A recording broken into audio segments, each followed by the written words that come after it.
Hello guys, welcome back to my YouTube channel. So আজি আমি আলোচনা কৰিম যে অসম পুলিচৰ মেডিকেল টেষ্ট কেনেকুৱা ধৰণৰ হয় আৰু ইন্টাৰভিউ দিনা কেনেকুৱা ধৰণৰ মেডিকেল টেষ্ট হ'ব, ৰানিংৰ আগত মেডিকেল হ'ব নে পিছত হ'ব। সো গোটেইখিনি কথা আমি আলোচনা কৰিম আজি, ভিডিওটো শেষলৈকে চাব আৰু যদি চেনেল নতুন আছে প্লিজ সাবস্ক্ৰাইব কৰি বেল আইকনটো প্ৰেছ কৰিব। মোৰ সময়ত মই যেতিয়া ইন্টাৰভিউ দিছিলো তেতিয়া কেনেকুৱা ধৰণৰ মেডিকেল টেষ্ট হৈছিল আৰু ইন্টাৰভিউ মানে ৰানিং হোৱাৰ আগতে মেডিকেল টেষ্ট হৈছিল নে পিছত হৈছিল আৰু মেডিকেলত কি চাইছিলে গোটেইখিনি কথা এই ভিডিওত আলোচনা কৰিম, ভিডিওটো শেষলৈকে চাব। সো বলক বেছি দেৰি নকৰি ভিডিওটো আমি আৰম্ভ কৰোঁ।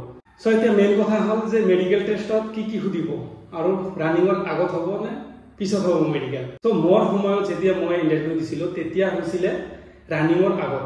আমি যেতিয়া গেট দি এন্ট্ৰি কৰিছো, ফাৰ্স্ট গেটত এন্ট্ৰি কৰিছো, ফাৰ্স্ট গেটত যেতিয়া এন্ট্ৰি কৰিছো, এন্ট্ৰি কৰাৰ লগে লগে আমাৰ এডমিট কাৰ্ড চাইছে আৰু আইডি প্ৰুফ এটা চাইছে। চোৱাৰ পিছত ডকুমেন্ট ভেৰিফিকেশ্যনত গৈছো, ডকুমেন্ট ভেৰিফিকেশ্যন গোটেইখিনি হোৱাৰ পিছত তাৰ পিছত আমাক মেডিকেল টেষ্টলৈ লৈ গৈছে আৰু মেডিকেল টেষ্টত কি সুধিছে ভালদৰে মন কৰি শুনিব।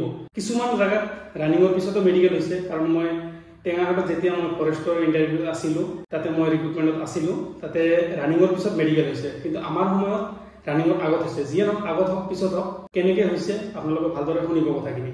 সো প্ৰথমে আমাৰ হাইট, ওয়েট, চেষ্ট এইখিনি জুখি লৈছে, এইটো এটা মেডিকেলতে পৰে। সো এইখিনি জুখি লৈছে, জুখি লোৱাৰ পিছত বহুতে কয় যে ৰানিং কৰাৰ সময়ত মোৰ ওয়েট কমি গৈছে।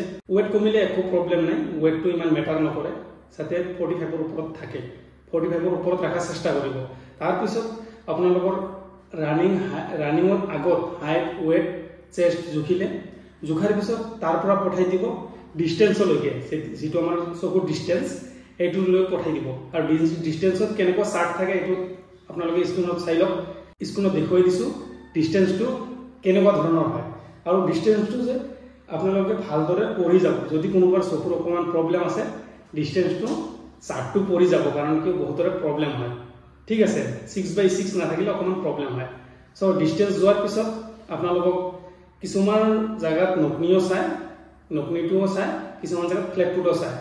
সো আমাৰ সময়ত নকনি চাইছিলে অনলি। সো নকনিৰ যদি প্ৰব্লেম আছে, নকনি প্ৰব্লেমৰ ভিডিঅ' দিয়া আছে, চাই ল'ব, গৈ কিনে ডিছক্ৰিপশ্যনত লিংক দিয়া আছে, সেইটো আপোনালোকে চাই ল'ব যদি নকনি প্ৰব্লেম আছে। তো তাৰপিছত ডিষ্টেন্স হৈ গ'ল, নকনি হৈ গ'ল, ফ্লেট ফুট যদি কোনোবাৰ আছে, ফ্লেট ফুট আমাৰ টাইমত চোৱা নাই, সো চাবও পাৰে, এইবাৰ কোনো গেৰেণ্টি নাই। তাৰপিছত আপোনালোকৰ চাইছে কালাৰ ভিছন, যিটো কালাৰ ভিছন এটা বুক থাকে, সেইটোৰ ভিতৰত নাম্বাৰ থাকে কিছুমান, সেই নাম্বাৰখিনি ক'ব দিছিলে। সো আপোনালোকে বুকখন যদি দেখা নাই আপোনালোকে চাই লওক, এনেকুৱা ধৰণৰ নাম্বাৰ ক'ব দিব, ঠিক আছে।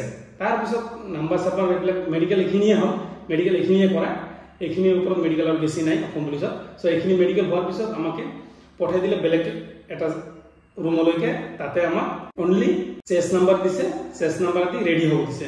কোনে জোতা পিন্ধি ৰানিং কৰে, কোনে খালী কৰি ৰানিং কৰে, ৰেডি হ'ব দিছে। আৰু বহুতে কুৱেশ্যন কৰিছে যে আমি যেতিয়া ৰানিং কৰিব যাম তো আমাৰ কেনেকুৱা ধৰণৰ কি হ'ব। এতিয়া মেইন কথাটো হ'ল বহুতে কৈছে যে প্ৰাইভেট পাৰ্টছ চেক কৰে নেকি। এইটো মই পুলিচত 3বাৰ দিলোঁ, কামাণ্ডো এবাৰ, বেটেলিয়ানত 2বাৰ দিলোঁ মেডিকেল, কিন্তু কোনো ধৰণৰ প্ৰাইভেট পাৰ্টছ আপোনালোকৰ চেকিং কৰা নাই। তো নাজানো এইবাৰ কি হ'ব, কিন্তু আমাৰ সময়ত প্ৰাইভেট পাৰ্টছ চেক হোৱা নাই, ঠিক আছে। এইটো ক্লিয়াৰ হৈ গ'ল, মেডিকেলৰ বিষয়ে ক্লিয়াৰ হৈ গ'ল। এতিয়া তাৰপিছত চেষ্ট নাম্বাৰ দিয়াৰ পিছত ৰানিং হৈছে, ৰানিং হোৱাৰ পিছত আপোনালোকৰ ৰানিং যেতিয়া হ'ব, হোৱাৰ পিছত আপোনালোকৰ 5-10 মিনিটৰ ভিতৰত আপোনালোকৰ লং জাম্প হৈ যাব। যদি ABUB হয় তেতিয়াহ'লে লং জাম্প হৈ যাব। লং জাম্পৰ পিছত লং জাম্প শেষ, এইটো গ্ৰুপৰ লং জাম্প শেষ, চিনামক পঠাই দিব। চিনামক পঠাই দিয়াৰ পিছত final document verification. So final document verification যেতিয়া হ'ব তাতে ফাৰ্ম দিব লাগিব, কিবা কিবি বহুত কিবা কিবি দিব লাগিব।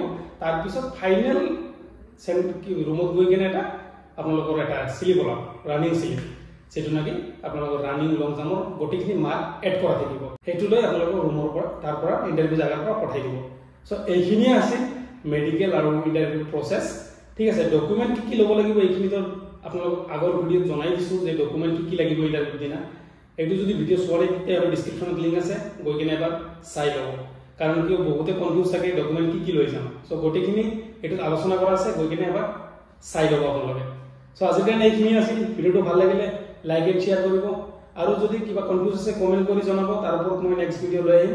ভিডিঅ'টো ভাল লাগিলে লাইক শ্বেয়াৰ কৰি কমেণ্ট কৰি যাব। জয় হিন্দ, জয় অসম।